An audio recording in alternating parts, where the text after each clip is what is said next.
Hello दोस्तों, नमस्कार। स्वागत है आप सभी का आपके अपने YouTube channel result with Gautam sir पर। तो आप लोग कैसे हैं? आशा करूंगा ठीक ठाक होंगे, अच्छे होंगे, पढ़ाई को बेहतर तरीके से आगे बढ़ा पा रहे होंगे। माफ़ी चाहूँगा, कल की जो ज्योग्राफी की क्लास थी वो नहीं हो पाई थी किसी कारणवश। और आज जो है आपकी ज्योग्राफी की क्लास भी होगी और जो यूपी स्पेशल की क्लास है वो भी होगी। तो आज हम बात करने वाले हैं, पिछली जो क्लास है, कल की क्लास में मैंने बात की थी आप लोगों से भक्ति आंदोलन के बारे में। उसमें मैंने कुछ कबीर और उनके गुरु रामानंद के बारे में मैंने आपको बताया था। और आज की जो क्लास है, इस क्लास का मुख्य उद्देश्य है आज की क्लास का कि भक्ति आंदोलन को पूरा करना। उसके साथ साथ में आपको रविदास के बारे में जानकारी, संत रविदास जो हुई है, सूरदास के बारे में जानकारी मिलेगी, वल्लभाचार्य के बारे में जानकारी मिलेगी यहाँ पर। तो इन सब के बारे में हम क्रमवार जानते हुए चलेंगे, क्योंकि ये जो क्लास है ये कहीं ना कहीं इम्पोर्टेंट है।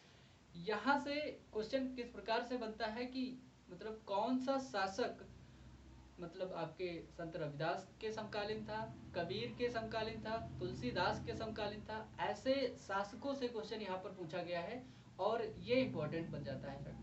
ठीक है, और उनकी रचनाओं से संबंधित क्वेश्चन पूछ लिया जाता है, यहाँ से क्वेश्चन उठते हैं। तो आज हम बात करने वाले हैं, सबसे पहले बात करेंगे आपकी भक्ति आंदोलन की। जब तो भक्ति आंदोलन क्यों उठा था, मैंने आपको बताया था कि भक्ति आंदोलन इसलिए उठा था कि पहले मतलब जो वैदिक कर्मकांड हुए, वैदिक कर्मकांडों की अपेक्षा उनके विरोध में बौद्ध और जैन धर्म आते हैं। और बौद्ध और जैन धर्मों के साथ साथ में शैव और वैष्णव संप्रदाय दक्षिण भारत में चलता है, और उसके साथ में शैव और वैष्णव संप्रदाय को उत्तर भारत की ओर लाने वाले आपके कौन है? रामानंद हैं। और रामानंद उधर मतलब लेकर के आते हैं और उनके शिष्यों ने यहाँ पर बोलबाला मतलब यहाँ पर खूब प्रसार और प्रचार कर दिया शैव और वैष्णव संप्रदायों का। और इनसे संबंधित कई सारे मतलब जो एक तरह से विद्वान, शिक्षक, मतलब कई सारे कवि हुए, उन्होंने अपने अपने विचार दिए।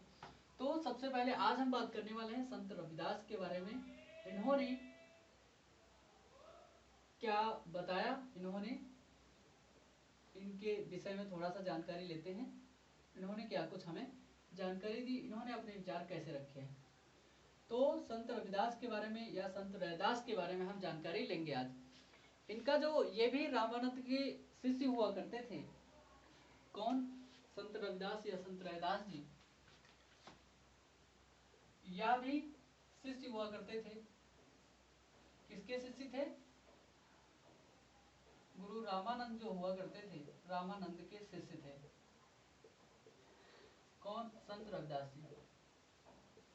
ठीक है, तो ये भी शिष्य हुआ करते थे किसके? रामानंद के, जो आपको उत्तर भारत की ओर वैष्णव और शैव संप्रदायों को लाने का जिनको श्रेय जाता है। इनका जो जन्म हुआ करता था, इनका जन्म काशी के मतलब इनका जन्म काशी में हुआ था, ऐसे नहीं, आप लोग थोड़ा सा इनका जन्म लिख लीजिए। जन्म इनका जन्म हुआ था आपका काशी में। ठीक है, तत्कालीन काशी में हुआ था और इनका जन्म हुआ था 1481, सॉरी 1481 नहीं, यहाँ पर 1482।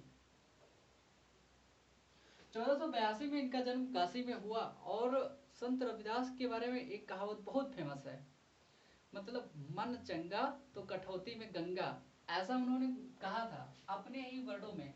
क्योंकि ये जो है जूते बनाने का काम किया करते थे, और जूते बनाने का काम मतलब मोची का काम किया करते थे। और उससे उसके बाद में जो समय मिलता था उसको, उस समय को उपयोग करने के लिए लोगों के साथ में भाव विचार अपने शेयर किया करते थे, साझा किया करते थे। अच्छी बातें लोगों से लेते थे, उनका इकट्ठा करते थे और लोगों को बेहतर उनका समाधान दिया करते थे। क्योंकि ये मानव सद्भाव से जुड़े हुए ऐसे मानव मतलब व्यक्ति हुए जिन लोगों में से, उनमें में से एक हैं जिन लोगों ने समाज को सुधारने का कहीं ना कहीं कार्य किया और समाज में अच्छी चीजों को जोड़ने का कार्य किया, ऐसे लोग थे। तो ये क्या करते थे, इनका कार्य जूते बनाना था, मतलब मोची का कार्य करते थे। मतलब इनका एक तरह से पेशा जो हुआ करता था मतलब मोची का कार्य किया करते थे। ठीक है, उसके बाद में जब इनको टाइम मिलता था संत रविदास जी को, तो ये क्या करते थे, लोगों की सेवा भावनाओं से, सेवा भावों से लोगों की सेवा किया करते थे, दुखी दीन दुखियों की सेवा किया करते थे, लोगों को अच्छा ज्ञान मतलब लोगों को सही दिशा बताया करते थे। तो अपने प्रचार प्रसार मतलब इन्होंने अपना प्रचार प्रसार कभी नहीं किया कि मतलब बाद का जो समय मिलता था, इसके बाद का जूते बनाने के अपने कार्य के बाद का जो समय मिलता था, बाद के समय में या बचे हुए समय में क्या करते थे,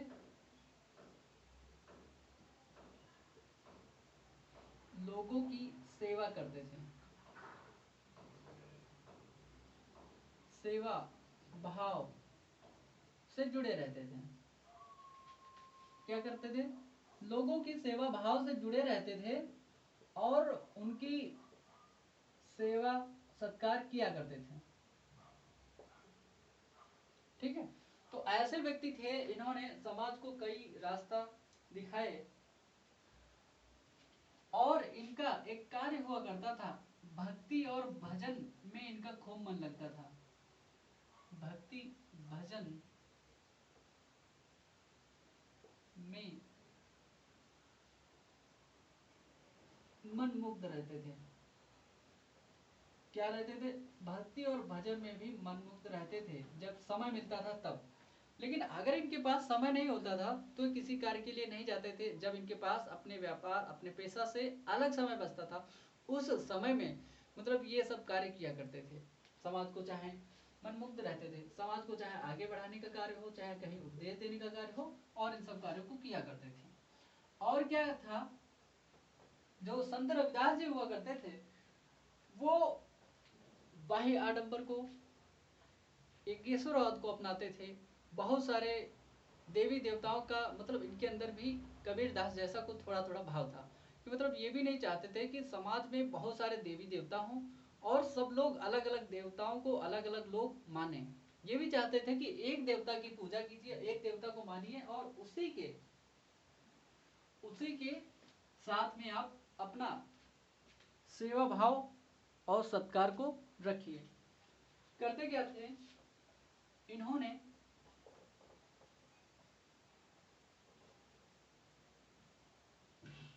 अवतारवाद, देखिए अवतारवाद को नहीं मानते थे। ये कहते थे कि किसी का अवतार नहीं हुआ है, तुम सब लोग गलत बता रहे हो।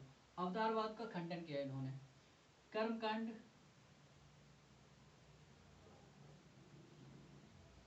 कहते थे कि कर्मकांड जो कर रहे हो ना, यज्ञ कर रहे हो ना, इससे कुछ नहीं होता है, इससे आपकी आत्मा को शांति नहीं मिलेगी। जो यज्ञ कर रहे हो, जो पाप मतलब पुण्य सजवा रहे हो, करवा रहे हो, इससे कोई मतलब नहीं होता है। किसी की आत्मा को शांति नहीं मिलती अगर 15 लोगों को खिला देते हैं खाना खिलाने से, ऐसा कुछ नहीं होता है।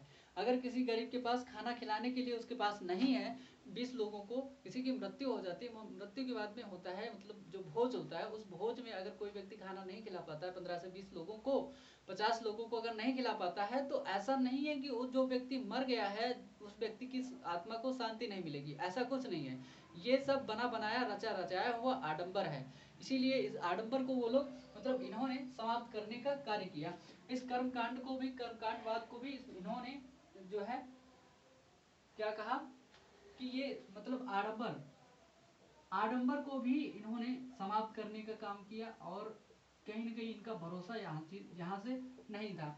इन्होंने कहा जाति जैसी कोई व्यवस्था नहीं होनी चाहिए, जाति एक समाज पर धब्बा है या एक कलंक है।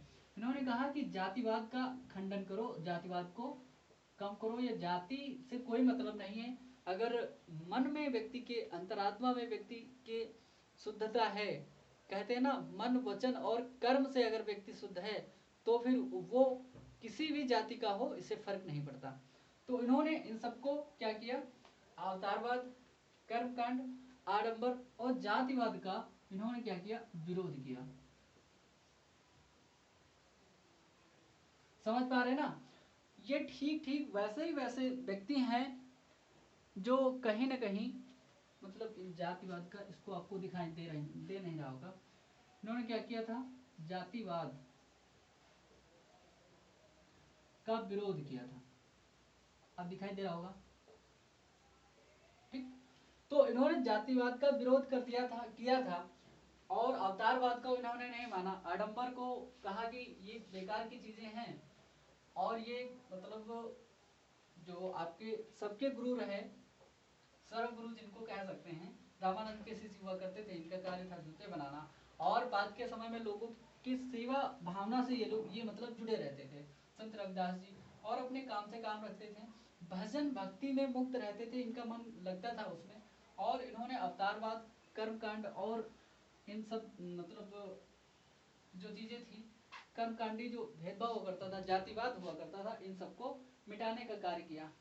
बाद में इनके जो अनुयायी हुआ करते थे, उन्होंने क्या किया कि रायदासी संप्रदाय का जो इन्होंने क्या किया, इनके अनुयायियों ने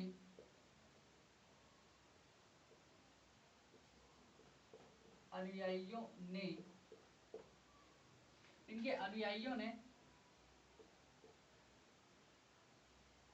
बाद में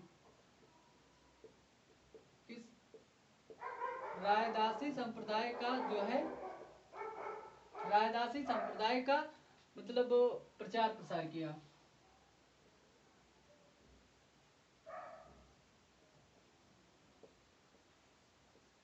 ठीक है, तो रायदासी संप्रदाय जो हुआ करता था, उसका इन लोगों ने मतलब स्थापना करी और उसका प्रचार प्रसार किया।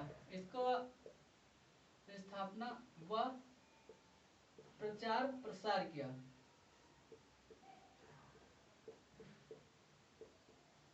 तो ये थे आपके संत रविदास जी।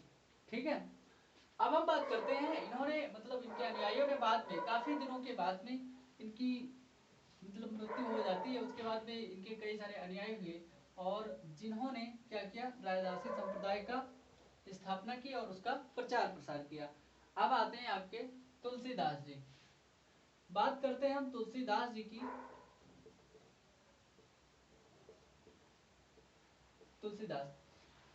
तुलसीदास इनका जो जन्म हुआ था बांदा जिले में हुआ था, बांदा जिले के राजापुर ग्राम में, और इनका जन्म होता है। और जो तुलसी थे, आपको पता होगा, इन्होंने रामचरितमानस की रचना की है। तो इनका जो तुलसी का जो जन्म हुआ करता था 1523 ईस्वी में, कहां पर हुआ था, बांदा जिले के, बांदा जिला आपने उत्तर प्रदेश में ही सुना है, बांदा जिले के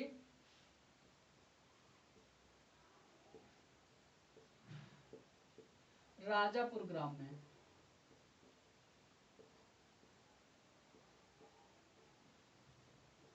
ठीक है, तो बांदा जिले के राजापुर ग्राम में तुलसीदास जी का जन्म होता है।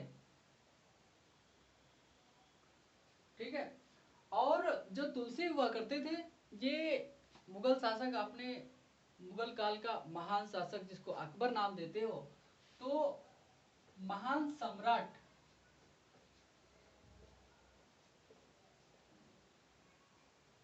अकबर और उसका बेटा हुआ जहांगीर के समकालीन थे। कौन, तुलसीदास जी। ये किसके समकालीन हुए, सम्राट, जो महान सम्राट हुआ अकबर और उसका बेटा हुआ जहांगीर, इन दोनों के समकालीन थे कौन, आपके तुलसीदास जी। ये इन्होंने क्या किया, तुलसीदास जी ने विष्णु अवतार,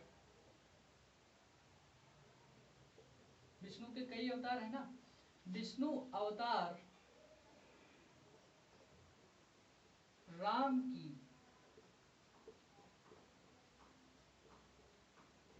भक्ति की।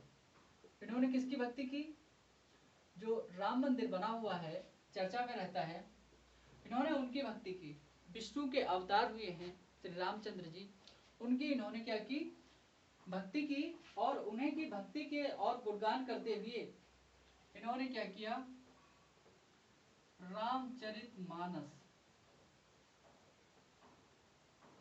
इसको रामायण बोल देते हैं, रामचरितमानस की रचना की। ठीक है, तो ये हुए आपके तुलसीदास जी।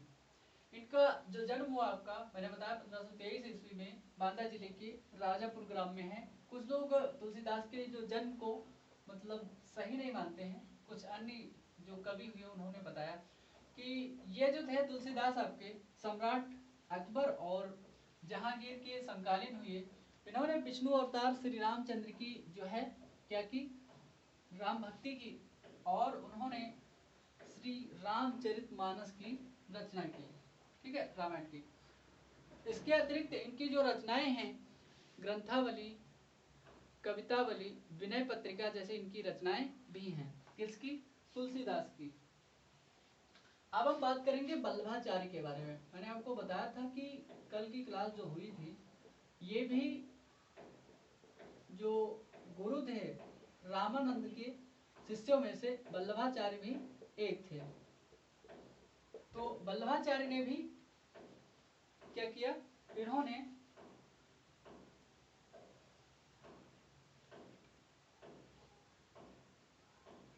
हाँ, जो वल्लभाचार्य हुए, वल्लभाचार्य जो इनके गुरु हुए, इनके भी गुरु ये भी किसके शिष्य थे, रामानंद के शिष्य हुए। पहली बात तो ये रामानंद के क्या थे, शिष्य थे। कौन? आपके वल्लभाचार्य। दूसरी बात, जब हम बात करते हैं वल्लभाचार्य की, तो वल्लभाचार्य का भी जो जन्म हुआ है 1479 में। कब हुआ इनका जो जन्म हुआ? इनका जो जन्म हुआ था 1479 में, ईस्वी में। इनका जन्म हुआ 1479 में, और इनका जन्म हुआ था कहां पर? जहां आपके संत रविदास जी जन्मे थे, वहीं पर इनका भी जन्म होता है। कहां पर? काशी में। और वल्लभाचार्य का जो जन्म हुआ काशी में हुआ। वल्लभाचार्य कृष्ण भक्ति शाखा के ही मतलब कवि हैं। किसके? कृष्ण भक्ति शाखा के कवि हैं। कौन? वल्लभाचार्य। ये कृष्ण भक्ति शाखा के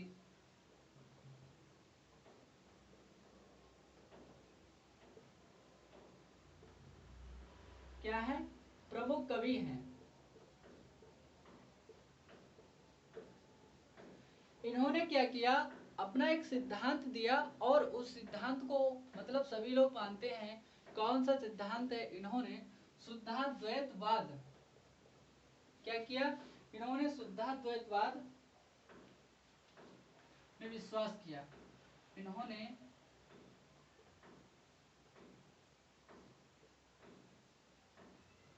शुद्धाद्वैतवाद में विश्वास किया। कहां पर? किसमें किया? शुद्धाद्वैतवाद में इन्होंने विश्वास किया, और इन्होंने बताया कि हम कभी संन्यास नहीं लेंगे। इन्होंने कभी भी संन्यास नहीं लिया। इनका एक प्रमुख बात है ये। इन्होंने, किसने? वल्लभाचार्य जी ने, इन्होंने कभी संन्यास नहीं लिया। अपने गृह कार्यों को करते हुए इन्होंने शुद्धाद्वैतवाद को माना।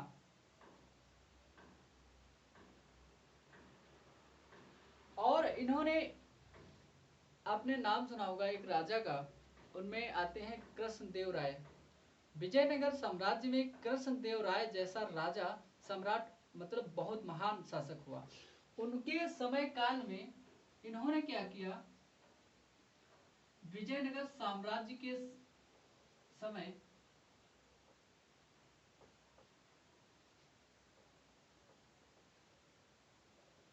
विजयनगर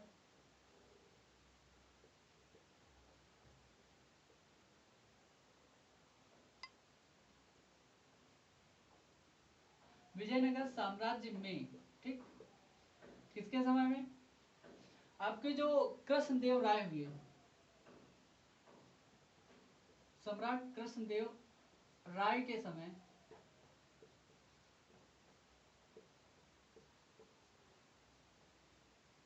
ठीक है, विजयनगर साम्राज्य में कृष्णदेव राय के समय, आपको दिख रहा है ना प्रॉपर, ठीक है, कृष्णदेव राय के समय इन्होंने क्या किया, किसने? वल्लभाचार्य ने, मतलब वैष्णव संप्रदाय की जो है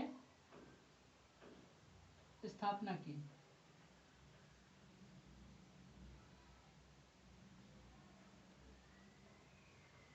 इन्होंने किसकी की? वैष्णव, आपका वैष्णव संप्रदाय मैंने बताया है ना आपको, तो इन्होंने वैष्णव संप्रदाय की स्थापना की।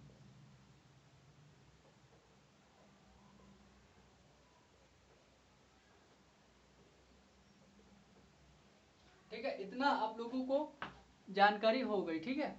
अब हम बात करते हैं आगे वल्लभाचार्य के विषय में। ये रामानंद के शिष्य हुए, इनका जन्म 1479 में हुआ काशी में। कृष्ण भक्ति शाखा के प्रमुख कवि हो गए और इन्होंने क्या किया? शुद्ध द्वैतवाद, ठीक है, शुद्धाद्वैतवाद में इन्होंने विश्वास किया और इन्होंने कभी भी संन्यास ग्रहण नहीं किया। और इन्होंने क्या किया?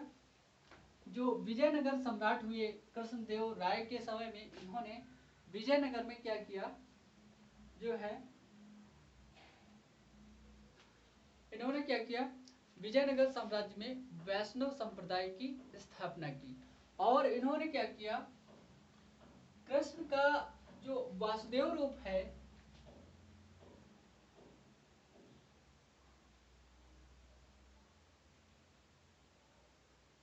कृष्ण के वासुदेव स्वरूप की इन्होंने क्या की, स्वरूप की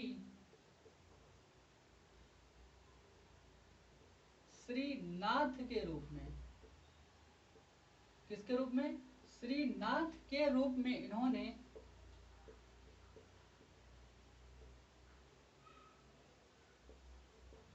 श्रीनाथ के रूप में इन्होंने क्या किया, श्रीनाथ के रूप में इन्होंने उनकी भक्ति की। इन्होंने श्री कृष्ण जी की भक्ति की। इन्होंने किस रूप में भक्ति की? श्रीनाथ के रूप में, क्योंकि उनको नाथ ही, नाथ के नाम से बुलाते थे। नाथ मतलब स्वामी, भगवान, ईश्वर, परमात्मा, जो भी इनको बुलाते थे, श्रीनाथ के रूप में इन्होंने अपने, इनके जो भगवान हुआ करते थे श्री कृष्ण जी को, इन्होंने श्रीनाथ के रूप में बुलाया, पुकारा।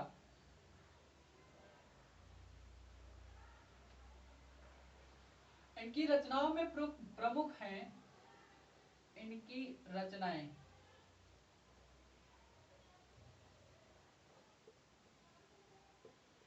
जब हम इनकी रचनाओं के बारे में बात करते हैं तो इनकी रचनाएं हैं सुबोधिनी, सिद्धांत रहस्य और आपकी अणुभाष्य। सुबोधिनी,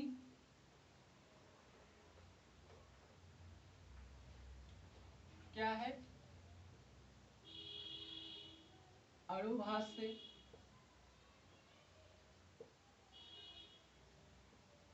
ठीक है। इनकी दो और, एक और इनकी रचना है सिद्धांत रहस्य। इन्होंने सिद्धांत रहस्य में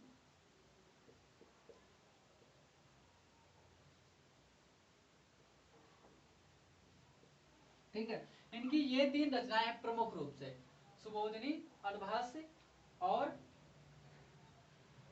सिद्धांत रहस्य।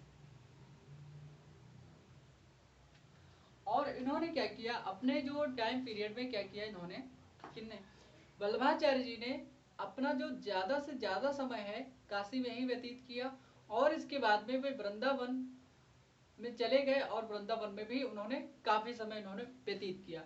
तो अपने जीवन का अधिकतर समय, अपने जो जीवन का अधिकतर समय था ना,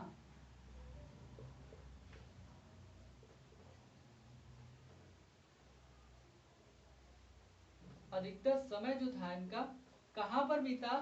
काशी और वृंदावन में।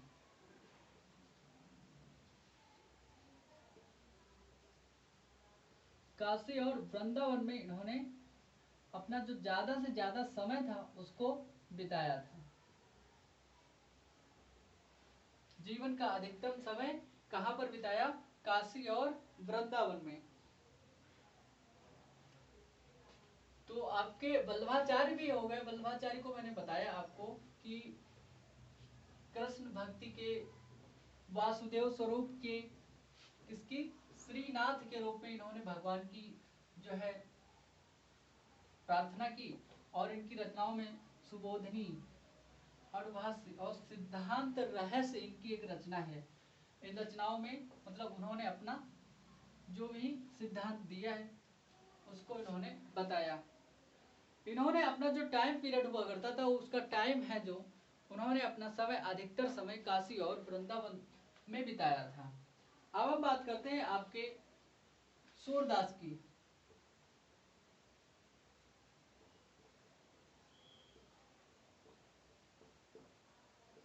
एक सवाल है, आपने सूरदास का नाम तो सुना ही होगा अगर आपने हिंदी पढ़ी है तो, क्योंकि हिंदी के सूरदास बहुत जाने माने कवि हैं।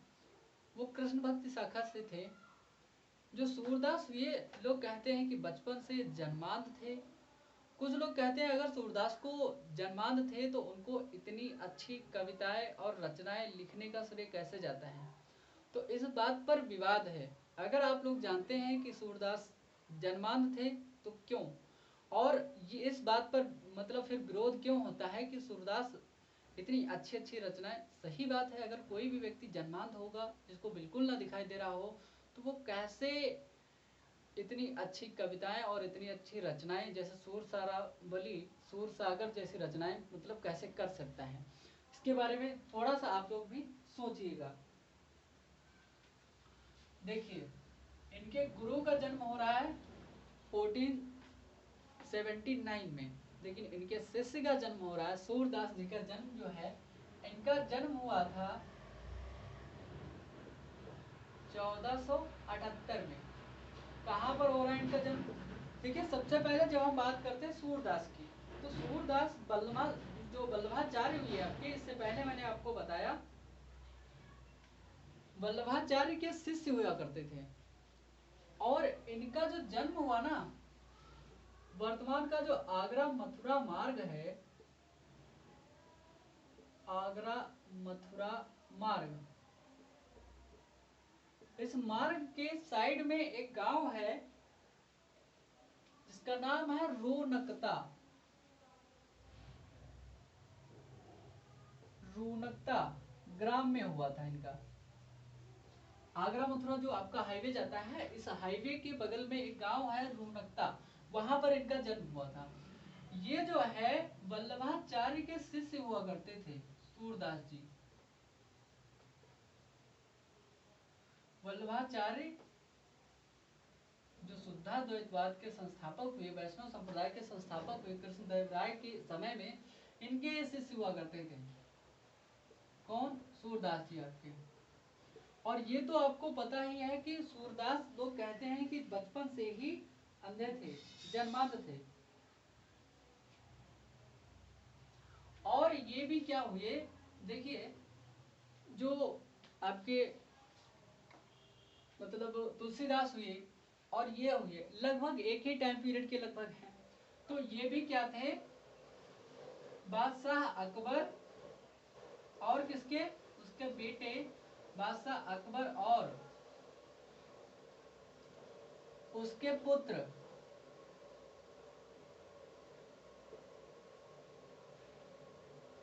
क्या है? उसके पुत्र। तो क्या था? अकबर, देखिए उसका बेटा हुआ जहांगीर। तो अकबर तो बादशाह था ही, उसका बेटा हुआ, उसके बेटे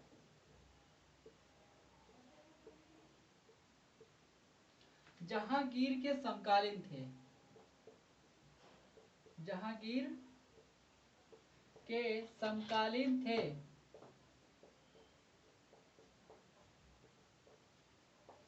तो सूरदास भी आपको पता चल गया ना कि बादशाह अकबर और उसके बेटा था जहांगीर, उसके समकालीन हुए कौन? आपके सूरदास जी। ठीक है। इनकी रचनाओं में जो इनकी रचनाएं हुई, किनकी बात करते हैं? इनकी रचनाओं की। इनकी रचनाओं में जब हम बात करते हैं तो इनकी रचना है एक सूर सागर। सूर सागर का नाम आपने सुना होगा, हिंदी अगर पढ़ी है। सूर सारावली।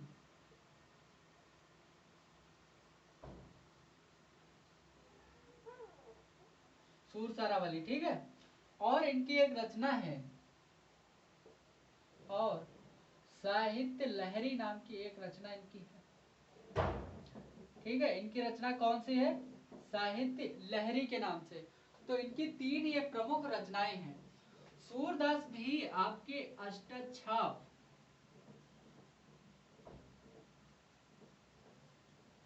अष्टछाप के कवि थे।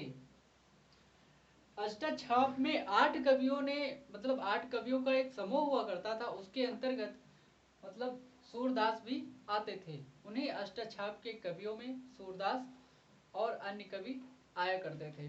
तो आज की क्लास आप लोगों को कैसी लगी? अब यहाँ पर आपका होता है भक्ति आंदोलन समाप्त। भक्ति आंदोलन का पार्ट 2 है ये, और इस पार्ट को आप लोग देखेंगे, इसके बाद में ये समाप्त हो जाएगा। कल हम स्टार्ट करेंगे बाबर से मुगल काल को, और मुगल काल पढ़ते हुए आगे हम लोग बढ़ेंगे अकबर, जहांगीर और उसके औरंगजेब जैसे, उनके मतलब शाहजहां जैसे, उन सभी के बारे में हम लोग बात करेंगे। ठीक है, तो आज का जो भक्ति आंदोलन है यहाँ पर समाप्त होता है।